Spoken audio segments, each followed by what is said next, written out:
এই কথা শোনার পর মালিক ডাকিয়া বলে, কি তোমার অপরাধ, কি তোমার অন্যায়, কিসের কারণে এমন হয়ে গেছো? সাথে সাথে মুহাম্মদ ইবনে হারুন উনি বলতেছে, মালিক শুনিয়া লও, আমার হজ কবুল না হওয়ার কারণ হলো আমার একটা বৃদ্ধা মা ছিল বড় দুর্বল। আমার অভ্যাস ছিল আমি নিয়মিত নেশা পান করতাম, মদ্যপান অবস্থায় ঘরের মধ্যে প্রবেশ করতাম। মাঝে মাঝে যখন ঘরের মধ্যে আমি যেতাম, আমার মা আমার জন্য অপেক্ষায় বসে থাকতো, সন্তান তুমি তো এখনো খাবার খাও নাই, এখনো তো তুমি ঘুমানোর কোনো প্রস্তুতি নাও নাই। আমার মা আমার চিন্তায় ঘুমাইতো না, সারাক্ষণ চিন্তা করতো ছেলে কোথায় না জানি চলে গেছে। আহারে সন্তান যতই নেশা করুক, সমাজের মানুষের কাছে হাজার জাতের খারাপ হলেও নিজের মায়ের কাছে সন্তান সবচাইতে বড় মানি। কথা বলেন ঠিক কিনা? যত খারাপই হোক। এই মালিক ইবনে দিনারকে সে ডেকে বলে, ভাই আমি মুহাম্মদ ইবনে হারুন এমন এক অপরাধ করলাম, আমার কথা তুমি শুনলে তুমিও ভয় পাওয়া যাবে। কেন 40টা বছর বাইতুল্লাহ ঘুরি, এরপরে আমার হজের আমলটা কবুল হয় না। শুনো ভাই, ওই ঘরে যখন আমি ঢুকলাম, ঢোকার পর দেখি আমার মা আমার জন্য প্রস্তুত। খেয়াল করে দেখি আমার বেবি বারবার আমার কানের মধ্যে আওয়াজ করে ডিস্টার্ব করে। আমি জানতে চাইলাম কি সমস্যা। শুনলো আমার মা নাকি তাকে বিরক্ত করে, তাকে আঘাত করে, নানান রকমের খুঁচা দেয়। আমি বিরক্ত হয়ে গেছি, মুহাম্মদ ইবনে হারুন বলে আমি বিরক্ত হয়ে এত বেশি গুসা হয়ে গেছি যে এই মা আমারে 3টা বেলা খাবার না দিলে খাইতে পারতাম না। আহারে যেই মা আমাকে ভালো পোশাক না পরাইলে ভালো পোশাক পরানোর ক্ষমতা ছিল না। এই কলেজ ভার্সিটির বাচ্চারা, মুসলমান ভাইরা আমার ভালো করে একটু জিন্দেগির সাথে হিসাব মিলায় আমরা দেখব। আমরাও তো এক সময় মাদ্রাসায় পড়ছি, মনে আছে ভাই? মাদ্রাসা থেকে যখন বাড়িতে আসতাম, আমরা দেখতাম মা মাঝে মাঝে অনেক কিছু সাজায় রাখতো, অনেক কিছু লুকায় রাখতো। কোনো মানুষ যখন ভালো কিছু সামনে নিয়ে আসতো, ওইখান থেকে 2টা মিষ্টি, একটা করে দেখবেন বিস্কুট আলাদা করে রাখতো। এই গুছায় গুছায় মিষ্টিগুলো, এই বিস্কুটগুলো আলাদা রাখতো। অপেক্ষায় থাকতো আমার সন্তান কোন দিন বাড়ি আসবে, আর এই ভালো মিষ্টিটা আমার সন্তানরে খাওয়াইতে পারবে। সন্তান যখন বাড়ি আসে, বাড়ি আসার পর বারবার জিজ্ঞেস করে, বাবা বল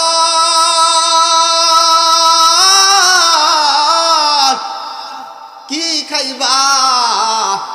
দূরে থাকো, তেমন ভালো কিছু খাইতে পারো না, একবার বলো তুমি কি খাইবা, কি তোমার খাইতে মন চায়।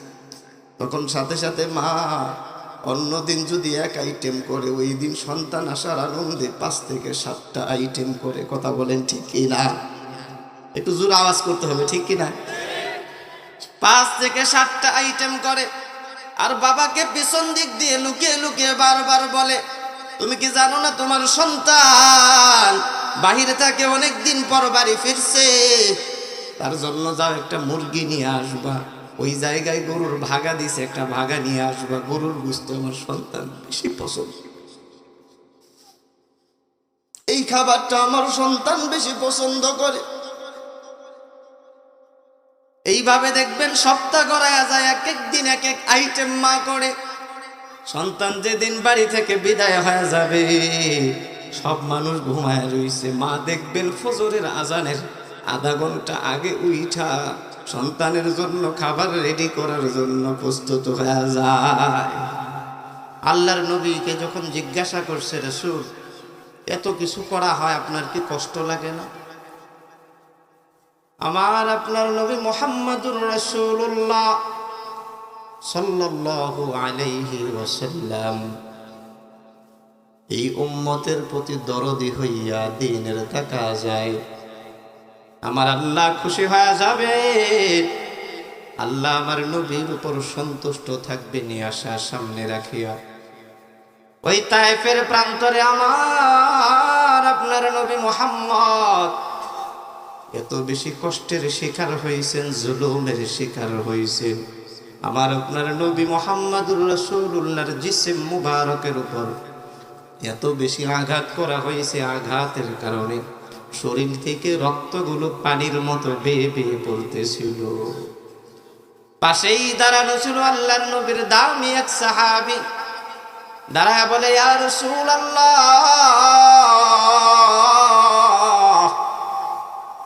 আপনি নবীর কষ্ট হইলে সব সাহাবীরা এটা মানতে পারে না, সহ্য করতে পারে না। এমনকি আপনি নবীর যদি কোনো কষ্ট হয়, আমার আল্লাহ আসমান থেকে দৃশ্যটুকু দেখে আল্লাহ এই অবস্থাটাও সহ্য করতে পারেন না। নবীর চেহারার দিকে যখন তাকানো হয়, আমার আপনার নবী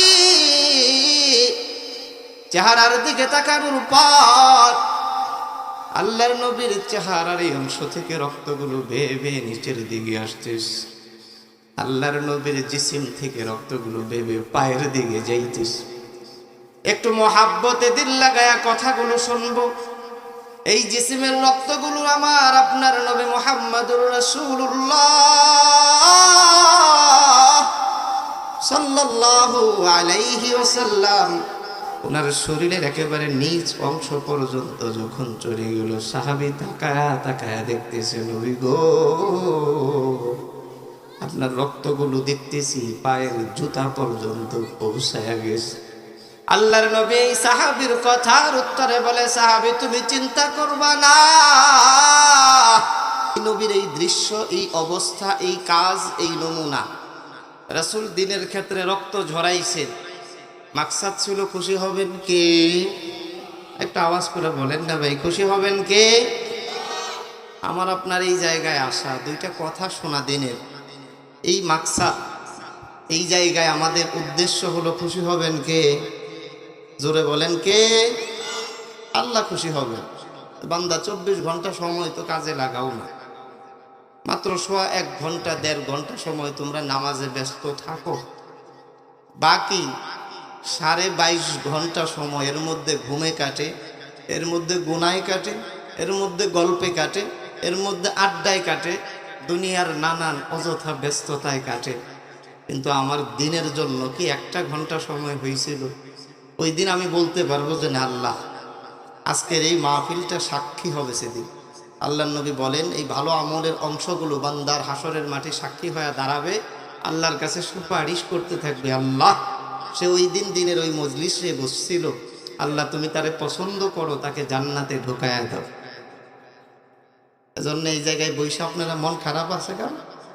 আপনারা বসলে পরে আমি সংক্ষেপ যে আয়াত পড়ছি এর উপর 2-4টা কথা বলবো, পিতামাতার হক নিয়ে একটু বলবো। এই জন্য যেহেতু এই মাদ্রাসাগুলোর মূল তাকাজা মানুষের হক রক্ষা করা, এই মাদ্রাসাগুলোর মূল তাকাজা কি ভাই? মানুষের মূল হক রক্ষা করা, মানুষকে বুঝিয়ে দেওয়া যে আল্লাহর হক কিভাবে পালন করতে হয়। আর যে মানুষ আল্লাহর হক পূর্ণাঙ্গ আদায় করবে, ওই মানুষটার দ্বারা মানুষের হকের কোনো ক্ষতি হবে না। এজন্য আমাদের এই মার্কাজটা করা, দারসুল মাদিনা। আমি প্রথমেই বেয়াদবি মাপ চেয়ে নিচ্ছি, আমাদের এই মাহফিলটা খুব দ্রুত করা হয়েছে, অল্প সময়ের মধ্যে। প্রথম করার খেয়াল ছিল, হুট করে আবার পিছায় যাওয়ার প্ল্যানও আসছিল ব্যস্ততার কারণে। মাদ্রাসা নতুন, ছাত্রীদের জোরাজুরির কারণে ওরা কষ্ট পাবে, বাচ্চা মানুষ, আল্লাহর কাছে ওরা অনেক পছন্দের। ওদের দিকে তাকায় ডান বাম কিচ্ছু না তাকায় চিন্তা করা হয়েছে না, ছোট করে একটা অনুষ্ঠান করি। করতে যায় ভাই এই পর্যন্ত আসছি। সত্যি বলতে ইচ্ছাকৃত কোনো ভুল নিজে করি নাই। যদি ভুলে ভুল হয়ে থাকে আপনারা মাফ করবেন তো, সবাই মাফ করবেন তো। আমাদের যে কার্যক্রমগুলোই পর্যন্ত হয়েছে, মাহফিলটা আজকে শুরু করা পর্যন্ত, আমি সবার কাছে অনুরোধ করব, ক্ষমা চেয়ে নিব যে আপনারা কোনো কাজের ক্ষেত্রে, মাদ্রাসার এই কার্যক্রমের ক্ষেত্রে, এই মাহফিলের কার্যক্রমের ক্ষেত্রে কমতি থাকলে পরে বেয়াদবি নেবেন না, হয়তো ভুলে হয়ে গেছে। ইনশাল্লাহ সামনের বছর আল্লাহ যদি তৌফিক দেয়, একটু ভালো আর একটু বড় আর একটু সুন্দর, এলাকার সব মানুষকে এক করে আমরা আরো ভালো কিছু করার চেষ্টা করব ইনশাআল্লাহ। আমি একটা আয়াত আপনাদের সামনে পড়ছি। এই আয়াতের মধ্যে আল্লাহ 2টা হকের ইঙ্গিত দিয়ে দিয়েছেন। কাদা রাব্বুকা আল্লা তা'বুদু ইল্লা ইয়্যাহ وبالوالدين إحسانا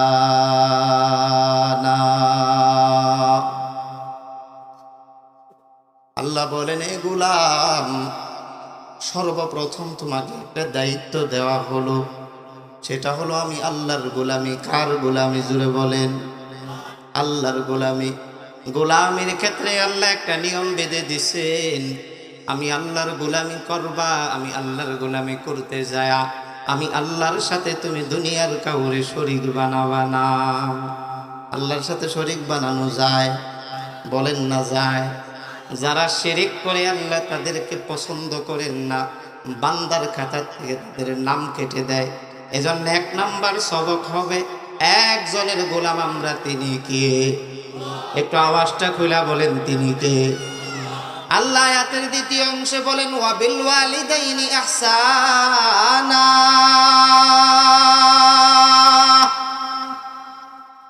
এ বান্দা, দ্বিতীয় আমি আল্লাহ হুকুম দিয়া দিলাম, দুনিয়াতে 2টা মানুষ আপন বানাইলাম, তোমার মা আর তোমার বাবা। এই 2টা মানুষের সাথে একটা নমুনা আল্লাহ দিয়া দিছেন, একটা চিত্র আল্লাহ দিয়া দিছেন, একটা কর্ম আল্লাহ বলে দিছেন। এদের সাথে যদি চলতে যাও, মিশতে যাও, কথা বলতে যাও, উঠা বসা করতে যাও, বিল ওয়ালিদাইনি ইহসানা, ইহসানের গুণ নিয়া, অর্থাৎ সৎ ব্যবহারের মাধ্যমে বাবা মার সাথে তোমরা সম্পর্ক বাড়ায় নাও। সুবহানাল্লাহ। আল্লাহ ইহসানের ব্যাখ্যা করেছেন, ইম্মা ইয়াবলুগান্না ইনদাকাল কিবার আহাদুহুমা আও কিলাহুমা ফালা তাকুল লাহুমা উফফিন ওয়ালা তানহারহুমা وقل لهما قولا كريما।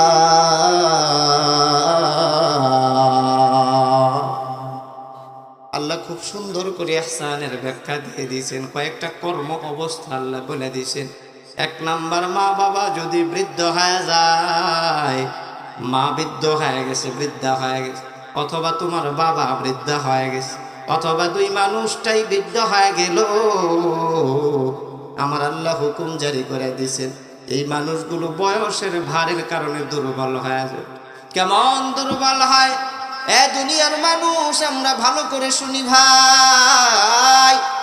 আমার মা আগে যেমন দেখতে পারতো, আমার বাবা আগে যেমন দেখতে পারত, আমার মা আগে যেমন কথা দিয়ে স্পষ্ট ভাষা আমাকে বুঝাইতে পারতো, আমার মা আগে যেমন সুন্দর করে সব কথাগুলো তার কানে শ্রবণ করতে পারত, এখন আমার মা বয়সের ভারে দেখবেন দুর্বল হয়ে গেছে। বয়সের ভারে এত বেশি দুর্বল, অধিকাংশ আমরা এখানে যারা বসে আছি দেখবেন আমাদের মা বাবা বৃদ্ধা হয়ে গেছে, বয়স হয়ে গেছে। এই বয়সের কারণে, দুর্বলতার কারণে মানুষ অনেকে দুর্বল হয়ে যায়। দুর্বল হওয়ার কারণে কানে কম শুনে, বারবার বলে বাবা কি বলছো বুঝি নাই, বারবার বলে বাবা আমি তোর এই কথা বলছি, তুমি কি আমার কথা বুঝো নাই। অর্থাৎ মা আগের চাইতে তার কার্যক্ষমতা কমে গেছে, বাবার কার্যক্ষমতা কমে গেছে। এই দুর্বল মানুষগুলোর ক্ষেত্রে আল্লাহ সিস্টেম সাজায় দিছেন, ফালা তাকুল লাহুমা উফ। এই মানুষগুলো যখন দুর্বল হয়ে গেল, এ বান্দা শুনিয়ালা, তোর মা দুর্বল হয়ে গেছে, তোর বাবা বড় দুর্বল হয়ে গেছে। এই মানুষগুলো দুর্বলতার কারণে এদের সাথে ফালা তাকুল লাহুমা উফ, এই দুর্বলতার সুযোগ বুঝে তুমি তাদের সাথে উফ শব্দটাও তুমি ব্যবহার করবা, এই সুযোগটাও আমি আল্লাহ তোমাকে দেই নাই। 1 নাম্বার শিক্ষা কি? মা বাবার সাথে উফ আওয়াজ করা যাবে? বয়স হয়ে গেলে উফ আওয়াজ করা যাবে? জোরে বলেন, করা যাবে? সমাজের হিসাব মিলায় আসেন, কত সন্তান যুবক ভাই, কত সন্তান এমন পাওয়া যায় শুধু উফ আওয়াজ নয়, সুযোগ পাইলে মায়ের গায়ে হাত উঠায় কষ্ট দেয়, সুযোগ পাইলে মাকে গালি দেয়, আরে সুযোগ পাইলে বাবাকে বড় কষ্ট দেয়, সুযোগ পাইলে অনেক রকমের আঘাত করে। মানুষজন যখন বাধা দেয় তাদের বলে তোমরা বেশি বুঝছো না, আমার মা আমার বিষয়ে আমি ভালো বুঝি। এমন সন্তান আমাদের সমাজে আছে না নাই? আছে না ভাই? এজন্য আজকে প্রথম সবক, ফালা তাকুল্লাহুমা উফ। মা বাবা কষ্ট পায় বা একবার উফ আওয়াজ মুখ দিয়া বলে, এমন একটা আওয়াজ আমরা কোনোদিন মায়ের মুখ থেকে শুনতে চাই না, আর আমরাও কোনোদিন উফ আওয়াজটা বলতে চাই না। কারা কারা রাজি আছে? ইনশাআল্লাহ, ইনশাআল্লাহ। আল্লাহ কবুল করেন বলে আমি, আমরা হাত নামাই। আল্লাহ আল্লাহ। মুহাম্মদ ইবনে হারুন আল্লাহর এই বান্দা অনেক বেশি ইবাদত বন্দেগী করত। কাবার হেরেমের মধ্যে বৈশা সারাক্ষণ ইবাদতে মশগুল থাকত। মালিক ইবনে দিনার রহমাতুল্লাহ আলাই, উনি স্বপ্ন যোগে, আপনাদের কথা শুনতে বিরক্ত লাগতেছে আর যারা বাহিরে ঘোরাফেরা করতেছে ভাই সুযোগ হলে বৈশা যাই, অনুরোধ থাকবে, অনেকেই আমরা ব্যস্ততায় আছি, বৈশা যাই। মালিক ইবনে দিনার রহমাতুল্লাহ আলাই অনেক বড় এক বুজুর্গ ছিলেন, তারা কাশওয়ালা মানুষ ছিলেন। মাঝে মাঝে আল্লাহ দুনিয়ার কোনো চিত্র হইলে, কোনো কিছু ঘটলে, ভালো অথবা খারাপ, মালিক ইবনে দিনারের মতো অলি বুজুর্গ যারা আছেন তাদের কাছে কাশফের মাধ্যমে আল্লাহ খবর পাঠাইতেন। বলেন সুবহানাল্লাহ। তিনি একবার বাইতুল্লাহর হজে রওনা হয়ে গেছে। বাইতুল্লাহ যাওয়ার পর তিনি তওয়াফ করতেছেন। তওয়াফ করতে করতে আল্লাহর বান্দা চিন্তা করেছেন, আজকে রাতে আমি আলাদা 2 রাকাত নামাজ আদায় করব। নামাজ করার পর রাতের বেলা ঘুমায় গেছে। চিন্তা হলো, আল্লাহ স্বপ্নে আমারে দেখাইবা আজকে কতজনের হজ আজকে কবুল হইস। আল্লাহর বান্দা বুজুর্গ যখন ঘুমায় যায়, ঘুমায় যাওয়ার পর আমার আল্লাহ স্বপ্ন যুগে মালিককে বুঝায় দেয়, মালিকেরে তোর চিন্তা হলো কতজন আজকে বাইতুল্লাহ আসার পরে হজ কবুল হয়েছে। শুন শুন, আজকে যতজন হাজি এখানে আসছে সব হাজির হজ আমি কবুল করছি। একটা মানুষ মুহাম্মদ ইবনে হারুন, তার হজটা আমি আল্লাহ কবুল করি নাই। মালিক ইবনে দিনারের চিন্তায় চলে আসলো, কি ব্যাপার, তার হজ কেন কবুল হয় না? আহারে মারাত্মক কারণ। মালিক ইবনে দিনার তার চিন্তা হলো, আমি জানবো কি কারণে মানুষটার এত দামি আমল হজ্জে বাইতুল্লাহ কবুল হলো না। তিনি চিন্তায় আছেন, খোঁজ খবর নিতেছেন। তার খোঁজ যখন পাইছেন, মুহাম্মদ ইবনে হারুনকে সামনে পাওয়ার পর সামনে আইনা মালিক ইবনে দিনার বলে, বাজান তোমার হজ কবুল হয় না, আমি তো বুঝে ফেলছি কারণ।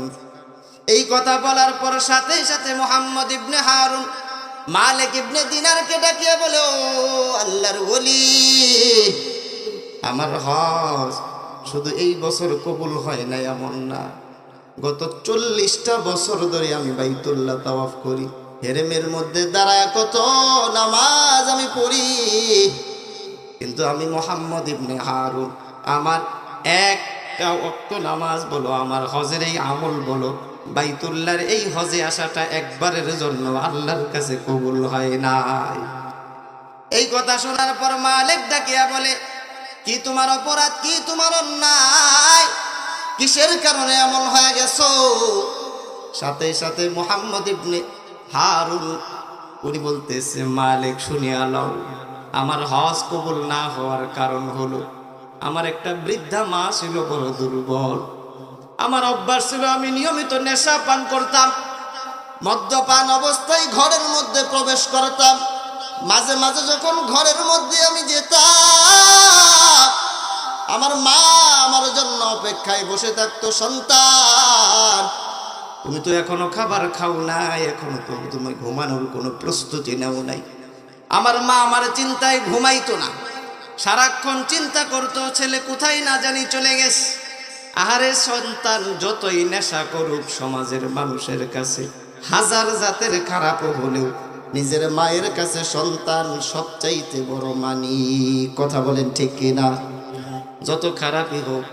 এই মালিক ইবনে দিনারকে সে ডেকে বলে, ভাই আমি মুহাম্মদ ইবনে হারুন এমন এক অপরাধ করলাম, আমার কথা তুমি শুনলে তুমিও ভয় পাওয়া যাবে। কেন 40টা বছর বাইতুল্লাহ ঘুরি, এরপরে আমার হজের আমলটা কবুল হয় না। শুনো ভাই, ওই ঘরে যখন আমি ঢুকলাম, ঢোকার পর দেখি আমার মা আমার জন্য প্রস্তুত। খেয়াল করে দেখি আমার বেবি বারবার আমার কানের মধ্যে আওয়াজ করে ডিস্টার্ব করে। আমি জানতে চাইলাম কি সমস্যা। শুনলো আমার মা নাকি তাকে বিরক্ত করে, তাকে আঘাত করে, নানান রকমের খুঁচা দেয়। আমি বিরক্ত হয়ে গেছি, মোহাম্মদ ইবনে হারুন বলে আমি বিরক্ত হয়ে এত বেশি গুসা হয়ে গেছি যে এই মা আমারে 3টা বেলা খাবার না দিলে খাইতে পারতাম না।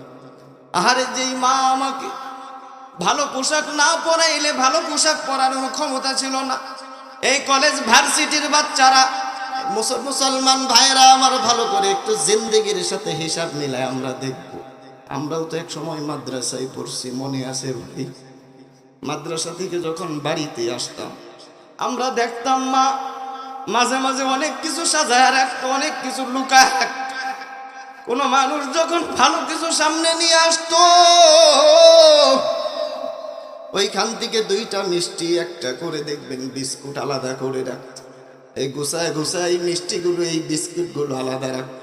অপেক্ষায় থাকতো আমার সন্তান কোন দিন বাড়ি আসবে আর এই ভালো মিষ্টিটা আমার সন্তানরে খাওয়াইতে পারবে। সন্তান যখন বাড়ি আসে, বাড়ি আসার পর বারবার জিজ্ঞেস করে, বাবা বল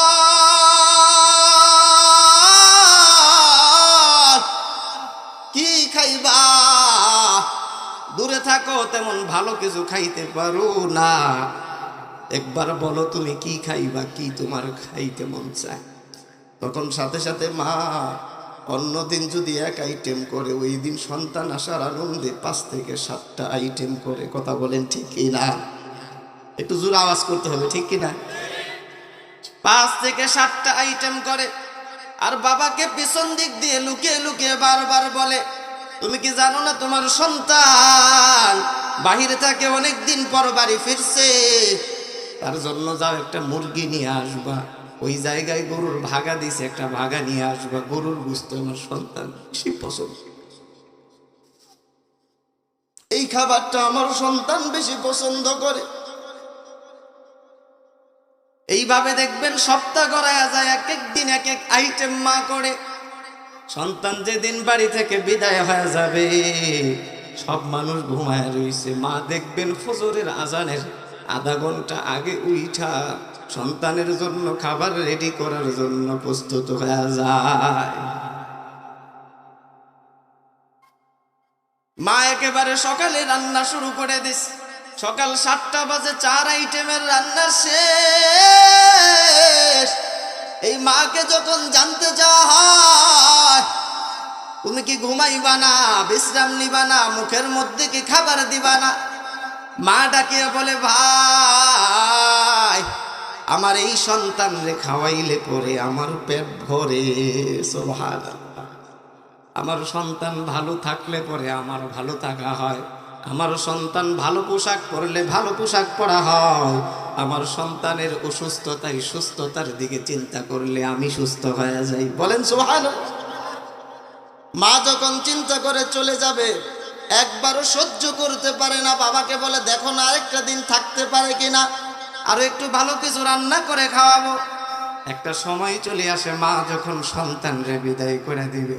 আমাদেরও ছাত্র সময় এমন হয়েছে, আমরা 1 মাস পরে পরে বাড়িতে গেছি, রাস্তা থেকে যখন গাড়ি পর্যন্ত উঠা হয়, এই অবস্থায় মা বাড়ি থেকে যতটুক পর্যন্ত নজর যায়,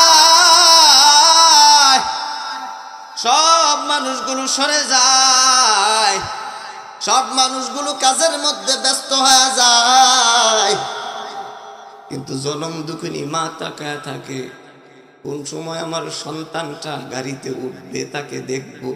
যখন দেখব নিরাপদে গাড়িতে উঠতে পারছে, এরপর সেখান থেকে সন্তান তাকায় দেখে মা দাঁড়ায় আছে গাছের পিছনে, বারবার মুখ মুছে, বারবার মুখটা মুছে, চোখের পানিগুলো মুছতেছে আর সন্তানের মায়ের খাচ্ছে। ভাই এটা কি করে বুঝাবো একটা মায়ের কত মোহাব্বত সন্তানের প্রতি? জন্য আল্লাহ একটা আয়াত নাজিল করেছেন, ওয়াসাইনাল ইনসানা বিওয়ালিদাইহি ইহসানা, হামালাতহু উম্মুহু কুরহা ওয়া ওয়াদাআতহু কুরহা ওয়া হামলুহু ওয়া ফিসালুহু সালাসুনা শাহরা। এই মা বাবার এই দরদের কারণে আল্লাহ তাদেরকে এমন একটা অবস্থা বানাইছে যে তাদের 3 কাজের মাধ্যমে 3 বারই আল্লাহর রাসূলের জবানের মধ্যে এই একটা আওয়াজে শুনাইছেন যে আল্লাহর রাসূল কারে বেশি মহব্বত করবে। বারবার রাসূল বলতেছে তোমার মাকে, তোমার মাকে, তোমার মা। বলেন সুবহানাল্লাহ। আলহামদুলিল্লাহ। অনেকে আসতেছে, বৈশা পড়ি আমরা। আপনারা কি বিরক্ত হইতেছেন? আল্লাহ কবুল করেন, বলি আমিন। আল্লাহ সবার মা এইভাবেই বিদায় দিচ্ছে সন্তানগুলার। বাড়ির থেকে যখন বিদায় হয়েছে চলে গেছে, মা আবার গুছায় 10 টাকা 20 টাকা জমায় দিয়ে দিস, তোর বেশি ক্ষুধা লাগলে তুই এটা খাবি। আপনার মা কোনোদিন মজা খায়নি, আপনি হওয়ার পর থেকে খেয়াল করলেন। কথা বলেন ঠিক না? এইরকম আদর করছে, মহাব্বত করছে। মুহাম্মদ ইবনে হারুন বলে আমি ওই মায়ের সাথে খারাপ ব্যবহার করে ফেলছি। কি করছো? মালিক ইবনে দিনার জানতে চায়। বলে আমি ঘরে যখন ঢুকলাম, ঢোকার পর আমি তাকায় দেখি আমার মায়ের কারণে আমার বিবি বিরক্ত হয়। আমি তো মদ পান অবস্থায় ছিলাম, নেশাগ্রস্ত, আমার তো হুঁশ ছিল না। এই অবস্থায় ঘরে ঢোকার পর সাথে সাথে আমার রাগ খুব বেড়ে গেছে। মা তখন চুলায় রান্না করতেছিল। সন্তান যখন ঘরে আসে দেখবেন মায়ের একটা স্বভাব হলো যতই ঘুমের মধ্যে থাকুক, সন্তানের আওয়াজ পাওয়ার সাথে সাথে মা বলে সোহেল তুই কি আসছস রে বাবা? আব্দুর রহমান তুই আসছস কি রে বাবা? সব মানুষ ঘুমায় আছে কিন্তু মার কান সজাগ হয়ে আছে। ওইটা দেখবেন সন্তানের জন্য তরকারি গরম করতে যায়, নানান রকমের রান্নার আয়োজনগুলা গরম করে সন্তানের জন্য প্রস্তুত করতে যায়। আল্লাহর এই বান্দা মুহাম্মদ ইবনে হারুন, ওনার মা ওনার জন্য খাবার তৈরি করতে গেছে। চুলার কাছে যায় তরকারি যখন গরম করবে, আস্তে আস্তে প্রস্তুতি নিতেছে, কেবল চুলাটা ধরাইস। এর আগেও রান্না হয়েছে, চুলা বড় গরম। এই চুলাটা যখন ধরানো হয়েছে, মুহাম্মদ ইবনে হারুন তার অতিরিক্ত রাগ থাকার কারণে সে নেশাগ্রস্ত অবস্থায় ওই চুলার মধ্যে তার মাকে ওই অবস্থায় দূর থেকে একটা লাথি মেরে ওই চুলার মধ্যে ফেলে দিছে।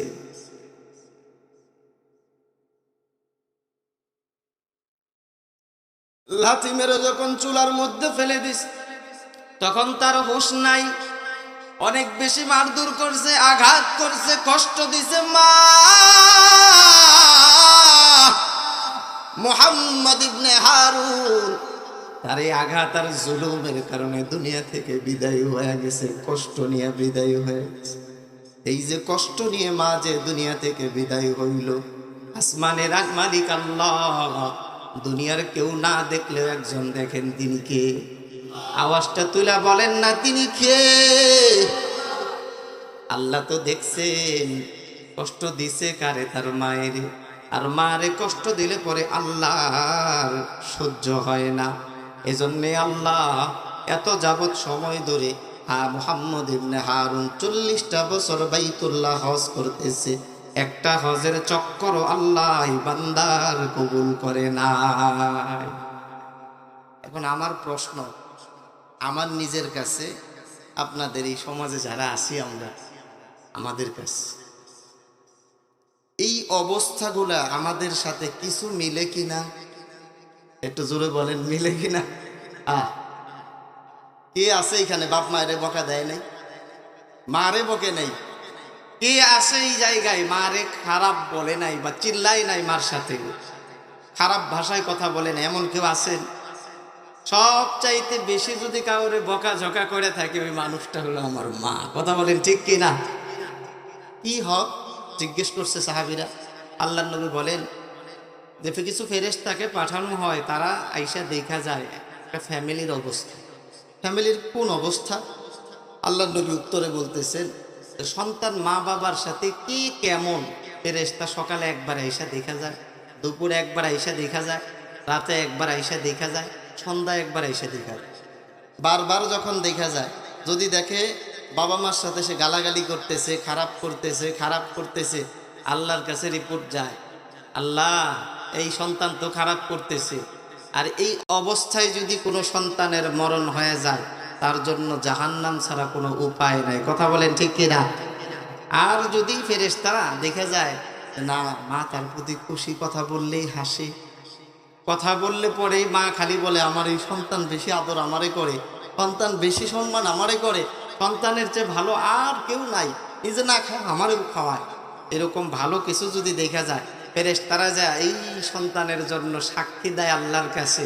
আর যাকে সাক্ষী দিতে থাকে, এজন্য আল্লাহর নবী বলেন হুমা জান্নাতুকা ও নারুকা, এই দুইটা মানুষ তোমার জান্নাত, এই দুইটা মানুষ তোমার জাহান্নাম। যদি ফেরেশতারা আইসা খারাপ দেখা যায় তোমার জাহান্নাম, আর যদি আইসা ভালো দেখা যায় তোমার জান্নাত। বলি সুবহানাল্লাহ। আল্লাহ, এজন্য আপনাদের কাছে প্রথম আবদার থাকবে এটা, যে কথা বললাম, ফালা তাকুল্লাহুমা উফ। এক মানুষ 40 বছর ইবাদত করলে কোনো একটা অংশ কবুল যদি না হয়, আমার আপনার জিন্দেগিতে বেয়াদবির পরে অনেক ইবাদত করা হয়েছে, দিন শেষে মার কাছে একবার মা পচাইলাম না, ছোটও হইলাম না, প্রেস্টিজ নষ্ট হয়ে যাবে, মান কইমা যাবে, সম্মান কইমা যাবে, নানান কিছু ভাইবা ওয়েট আর সম্মানের কারণে মার কাছে ছোট হওয়া যাবে না। এই চিন্তা করে অনেকে আমরা মাপ চাই নাই। আজকে একটা ওয়াদা আমরা সবাই নিব, যদি কোনো ভুল ছোট থেকে এ পর্যন্ত হয়ে থাকে, মা বাবার কাছ থেকে আমরা মাপ চাইব যদি বেঁচে থাকে। কারা কারা পারবো? দুইটা হাত আমি দেখতে চাই। আল্লাহ তুমি কবুল করো, বলি আমিন। হাত নামাই। যাদের মা বাপ নাই তাদের সুযোগ হলো কবরের কাছে একটু যায় দাঁড়ায়।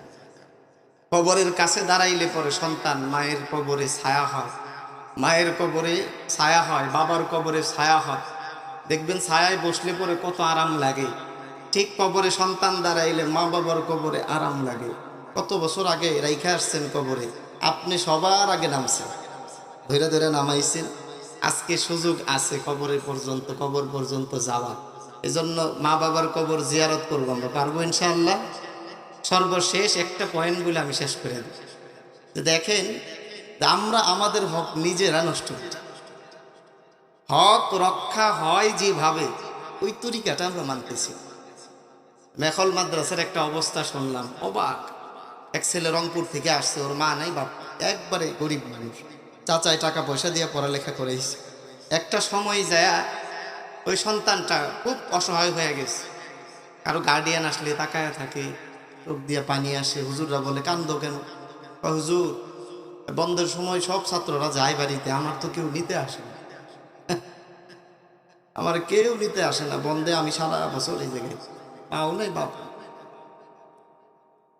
এই যুবক রাতের একটা আমল ছিল, তাবারাকাল্লাযী বিয়াদিহিল মুলক ওয়া হুয়া আলা কুল্লি শাইইন কাদির।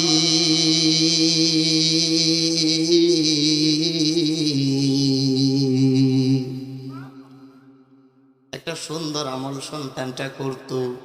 ঘুমানোর আগে সূরা মুলুকটা সে পইরা, সূরাতুল কুবুরটা পইরা ঘুমায় যাইত। আল্লাহর এই বান্দা যুবক যখন সূরা মুলুকটা পইরা ঘুমায় গেছে, রাতে স্বপ্ন যুগে দেখতেছে তাকে সালাম জানায়। এ সালাম জানায়, খেয়াল করে দেখলো এ তো অন্য কেউ নয়, এটা হলো তার মা, জনম দুঃখিনী মা। সুবহানাল্লাহ। আবার দেখে মা কি যেন বলে, কি বলে, খেয়াল করে সন্তান দেখলো মা বারবার বলতেছে, সন্তান রে তোরে লেখাপড়া করাইতে পারি নাই, তোরে মানুষের মতো মানুষও বানাইতে পারি নাই, কিন্তু সন্তান আল্লাহর জিম্মায় পড়ে তুমি মানুষ হয়ে গেছো। আজকে যে তুমি কোরআনের তেলাওয়াত কইরা ঘুমায় গেছো, আমি মায়ের কবরে আযাব চলতেছিল, তোমার তেলাওয়াতের কারণে আমি মা এবং তোমার বাবা দুইজনের আযাব আল্লাহ বন্ধ করে দিছে।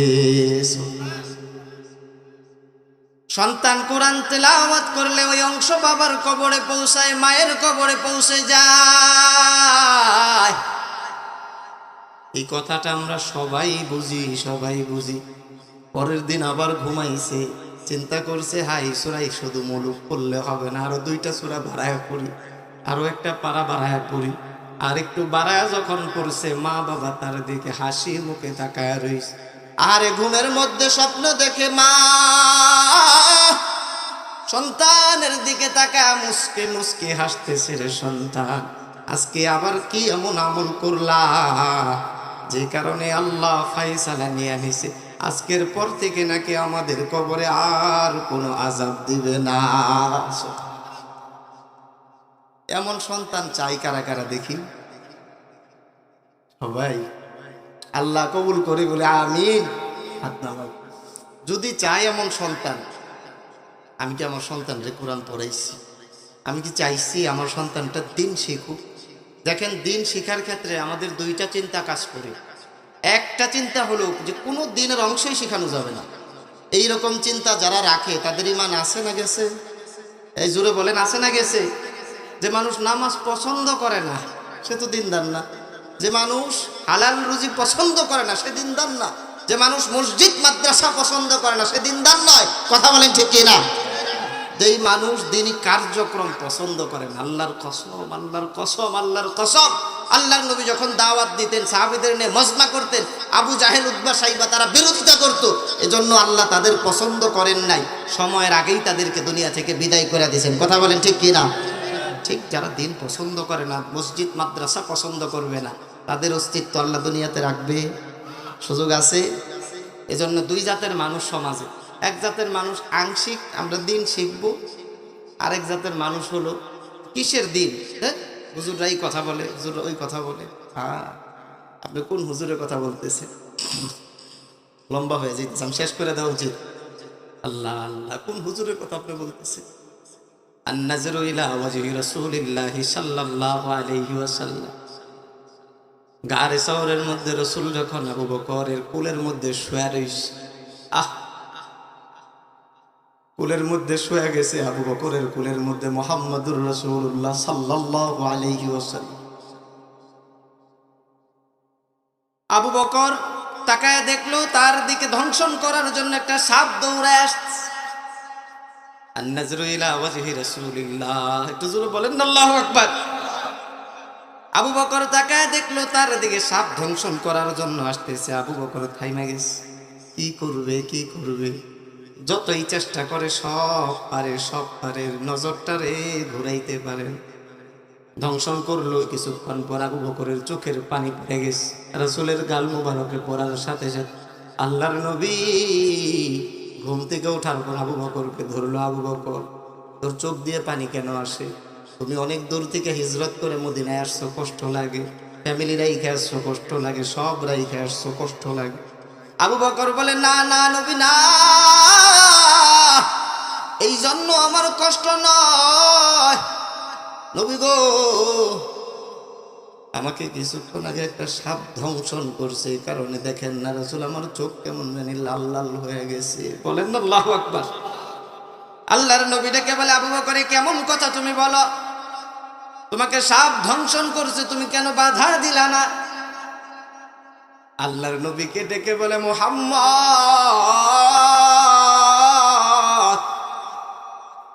সব জায়গা থেকে নজর ঘুরানো যায়, কিন্তু মায়ার নবীর চেহারাটার দিকে আবু বকরের যখন নজর পড়ে গেল, ওই নজরটা ঘুরাবো এই শক্তি আমি আবু বকরের মধ্যে নাই। সুবহান।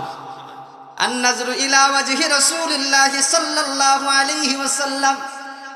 আবু বকরের এই চিন্তার কারণে আবু বকরকে নবী আমার এত বেশি পছন্দের বানায় নিস যে আবু বকর তুই আমার সঙ্গী হইছ, দুনিয়াতেও সঙ্গী হয়ে থাকবি, কবরে যখন যাব আমার কাছেই তুই সইবি সঙ্গী হিসাবে, আবার জান্নাতে যখন আমি নবী যাব সাথে সাথে আমি নবীর সাথে তুই আবু বকর আমি নবীর সাথেই থাকবি।